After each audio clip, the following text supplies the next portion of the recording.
Hey everybody, this is John Scarborough. Just wanted to do a little follow-up on this this little thing I'm working on in here, this bin that I did. I was just talking about how I did this right here, and as you can see, it worked out pretty nice. I just heated it up right in there. It's still pretty hot, so I'm not going to touch it. I just heated it up right in there, and in one little spot, and just slightly rolled it down. And there's a little bit of daylight right there. You're going to have that, but it's so little, you can easily root that in. In fact, in this particular case, I'm happy to have a gap there because that's going to give me more penetration for root. But other than that, you can tell it's pretty tight all the way around. It actually turned out very nice. You can see the angle heading down, and it's just so quick and easy. I mean, it just took no time at all. You can just grab your rosebud quick and put it on there.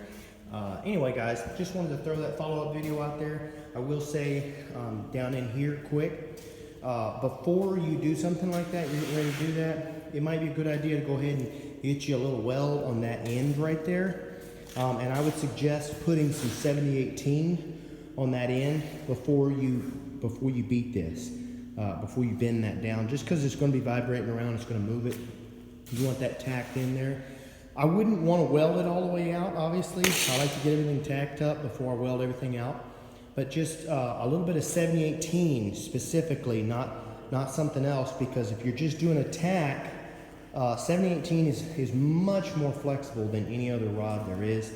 And then your MIG gun is also flexible as well. If you have a MIG wire gun, that's pretty flexible. That's really, really close to being the same as 7018. In my opinion, my own personal test, I have seen 7018 to be actually stronger, even though it's considered to be about the same. And that's probably just simply because of the applications. But anyway, and then I wanted to throw another little tip out there. A lot of you guys, you farmers and stuff, you don't have 7018. So I think you should get some and just do a little bit of practice on it. But B, a quick tip on if you're needing something to be flexible but you don't have 7018. I didn't use 7018 on this, okay? I used 8010. So I'll tell you a tip on what you can do. When you, they do this on the pipeline a lot, okay? You can weld over a weld, okay? You put your first pass on, okay? When you put a second pass and then a third pass, that cooling down but not quite going all the way to cold and then being rapidly heated back up and then cooling back down and then not quite going down to cold and rapidly heating back up, that method of going back and forth like that actually causes the metal to become more flexible. And that's why in the pipeline they can get away with using nothing but 8010. Mostly, 6010 and then 8010. Mostly is because it's going to be buried in the ground and they don't need it to be flexible, nearly as flexible. But at the beginning of the job, they're doing a lot of moving around and swaying around, and it needs some flexibility even to meet up to code.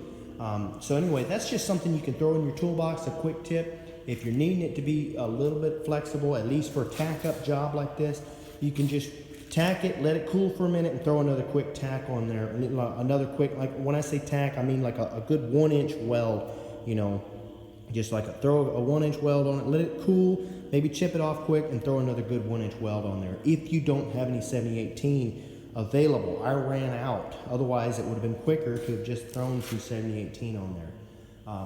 Anyway, guys, thanks for watching. I just wanted to throw this quick video out here. So don't forget to subscribe. It's not really fair for y'all to be watching my videos without subscribing. No, I'm just kidding. Y'all go ahead and watch them, but don't forget to like them. Thanks.